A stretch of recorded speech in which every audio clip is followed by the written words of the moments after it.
Hola, ¿qué tal? Mi nombre es Ángel Alegría Pérez y a continuación les hablaré del tema del humanismo en la educación. El hombre es un ser humano que tiende a reflejar de manera constante su existencia.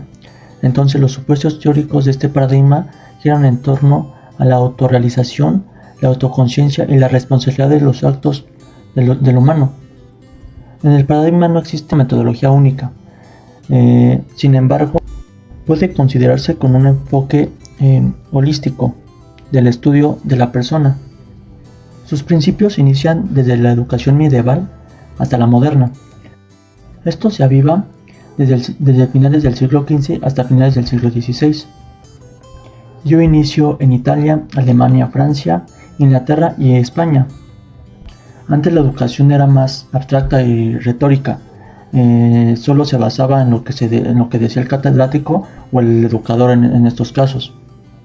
No había tanta interacción como ahora de alumnos al catedrático, sino que solo el catedrático era el que decía lo que se tenía que aprender el estudiante.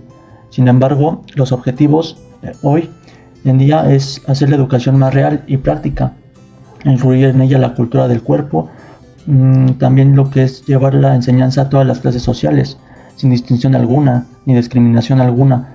Digamos que en un tiempo anterior o histórico, antes las mujeres no podían ser educadas. Con el tiempo esto se fue eliminando. Ya hay más igualdad en estas cuestiones de la educación. Se llevan a cabo procedimientos mecánicos, más didácticos, para hacer más agradable la educación o el aprendizaje como tal. Protágoras nos decía: el hombre es la medida de todas las cosas, solo él sabe lo que es verdad para él mismo.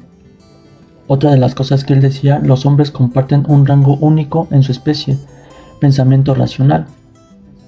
Es como decir que cada ser o cada individuo, de lo que aprende, cada quien ve de diferente manera lo enseñado, ¿no? Por ejemplo, digámoslo así, en alguna experiencia propia de alguna persona, él te cuenta alguna situación que él vivió, pero tú no lo ves tan real. ¿Por qué? Porque no es una situación que a ti te haya pasado, sino más bien es lo que él vivió, él te lo comparte, y si tú no lo vives, tú no vas a ver esa verdad que él te está transmitiendo. Aquí nos basamos, por ejemplo, la educación. Aquí lo que ya nos da es que el catedrático nos dice una información y tú te quedas a lo mejor con que es verdad o es mentira. No sabes si es verdad hasta que tú lo refutas de alguna manera, buscando en internet, leyendo algún libro, leyendo algún documento que te avale lo que te está diciendo en dado caso el catedrático, y así tú puedas interactuar con él posteriormente y decirle: ¿sabe qué? Yo investigué esta parte y decía esto y así así. Entonces esto nos rige, bueno, nos da mucho la educación humanista, esta interacción de alumno hacia el catedrático. Ya no solamente es de catedrático alumno. Entonces, ahora, ¿qué es el humanismo? Esto se refiere a los procesos integrales del ser humano y buscar la superación del mismo. Se enfoca en la afirmación de todo estudiante es distinto al otro. No todos aprenden de la misma manera. Aquí también lo que hace o lo que debería o debe de hacer el catedrático o el profesor o el maestro es dar una educación o una enseñanza adecuada para cada individuo. Cada quien tiene diferentes receptores. Unos son más prácticos, otros son visuales, otros a lo mejor con solo leer aprenden, o con solo escuchar. Entonces aquí se basa mucho en la individualidad de cada persona. Y lo que se trata de eliminar es que sea una enseñanza rígida, estricta, y que solo el profesor es la fuente de información del que está aprendiendo. Ahora, ¿qué es el aprender? Este es un proceso por el cual se modifican y adquieren habilidades, destrezas, conocimientos y conductas, y también los valores. Esto se basa en el descubrimiento, en incorporar la información, incorporar información de otras personas, escuchar a las personas, tú dar tu punto de vista y de ahí ser tú, autentificar lo que tú ya has aprendido, lo que te quedas tú con esa información para posteriormente llevarlo a la práctica y sigas aprendiendo con la experiencia que vayas teniendo. Las características del humanismo: se lleva a cabo la educación indirecta. Esta asegura que los alumnos obtengan aprendizajes significativos. La persona involucra su lado cognitivo y el afectivo cuando él ve algo atractivo y que es funcional para cumplir objetivos personales. Por ejemplo, nosotros estudiamos medicina porque le encontramos algo atractivo, nos gusta la ciencia, a lo mejor somos curiosos del por qué pasa cada cosa. No sé, cada quien tiene su objetividad con respecto a por qué está estudiando medicina. Que la educación que nos están dando es funcional para nosotros, lo que nos enseñan, para qué nos sirve. Entonces esto nos da un motivo para seguir estudiando y activar nuestro conocimiento cognitivo y el afectivo. Esto también promueve la convivencia y el trabajo en equipo. También con esta educación humanista forma a un ser participativo que será responsable de lo que va a aprender. Y el profesor o el catedrático debe ser auténtico e innovador para que de alguna manera lo que se ha enseñado sea mejor recibido a los estudiantes. Por ejemplo, no es lo mismo estar leyendo algún artículo, leer y solo se quede en lo que el alumno lee, sino tal vez llevar algún tema a cabo, leerlo, estudiarlo para así llevar una actividad de algún debate, debatir el tema para así hacer funcionar más el aprendizaje y así también cada quien expone lo que aprendió y a lo mejor lo que alguna persona no entendió en el momento que leyó, lo entiende mejor de otra persona cuando le expone con sus palabras. Los principios de la pedagogía humanista es la singularidad, autonomía, la apertura. La singularidad considera al ser humano como único e irrepetible. Cada ser es diferente, nadie es igual, cada quien tiene diferentes pensamientos y diferentes puntos de vista. La autonomía desarrolla en el estudiante la capacidad de elegir y hacer con responsabilidad cualquier acto que lleve a cabo.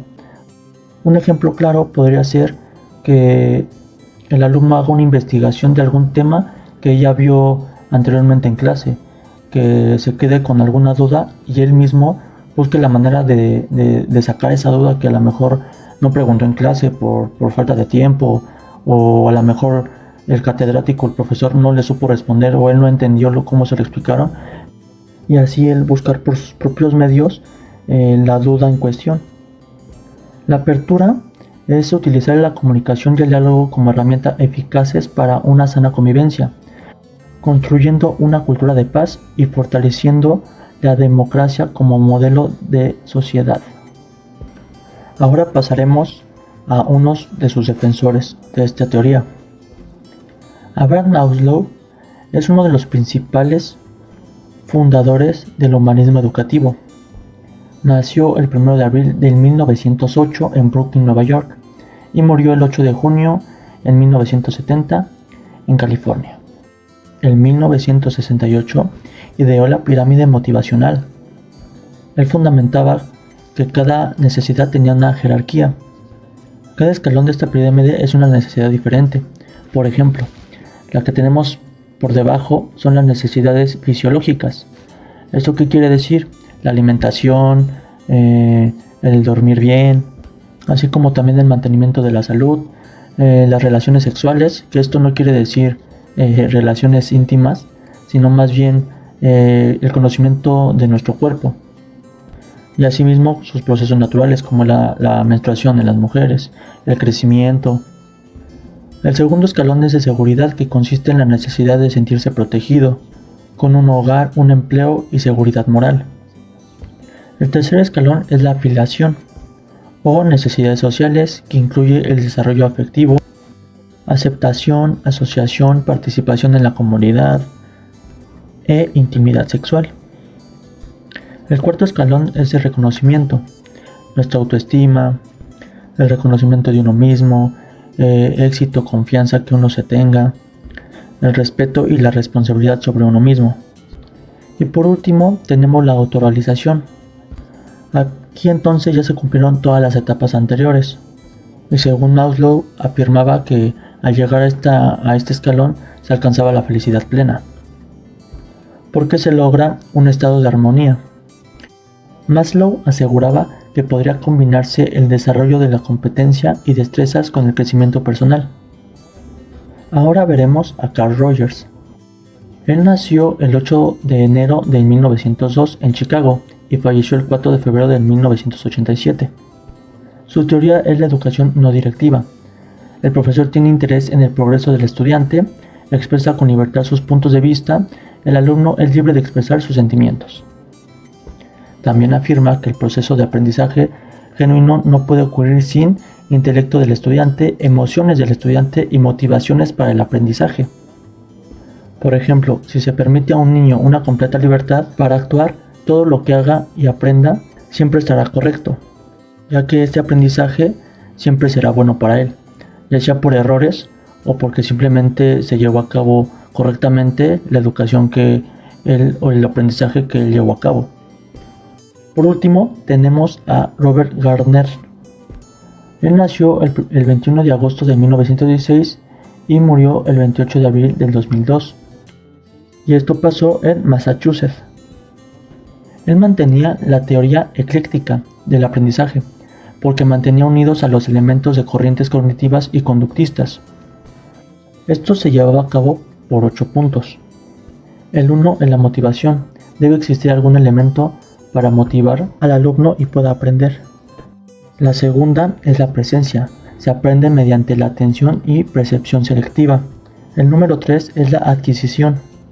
Esta es mediante la codificación, como la que se da mientras se lee un texto. El número 4 es la retención, que es la contención de la información recién aprendida. La fase 5 o número 5 es la recuperación. El aprendizaje permanece en la memoria y este será manifestado cuando sea solicitado. El número 6 es la generalización, que es cuando se aplica lo aprendido en diferentes situaciones. La número 7 es el desempeño, que este mide el grado de aprendizaje obtenido. El número 8 es la retroalimentación, que es cuando se sabe que el objetivo ha sido cumplido. Ahora también cómo esto influye en la salud. Por ejemplo, Maslow nos mostró una pirámide de necesidades. Cuando estas son cumplidas, las personas o el individuo tiene menos riesgos de ciertas enfermedades. Si tiene una buena alimentación, tiene seguridad en su hogar, tiene un buen hogar, servicios básicos, puede tener menos riesgos de tener alguna enfermedad, ya sea infecciosa, la afiliación, por ejemplo, tener ciertos cuidados de nuestras parejas sexuales, en este caso de la afiliación, el reconocimiento de uno mismo para no caer en depresiones, por ejemplo, y asimismo tener una autorrealización adecuada. Entonces, en conclusión, el humanismo lo que ha venido arraigando es una manera adecuada tanto para que el alumno aprenda como para que el catedrático dé una clase adecuada, didáctica, de una manera personalizada para cada alumno. Y la educación se lleva a cabo por medio de ciertos procesos o procedimientos para que la clase sea más amena, más didáctica, se pueda aprender de una forma más activa. Y ahora también no solo el alumno es el que aprende, tiene cierta autonomía. Él también puede dar su punto de vista al catedrático y decirles: yo leí tal cosa y dice esto, y usted qué opina, y es verdad. Y entonces así se puede hacer una mejor comunicación de profesor a alumno y de alumno al profesor.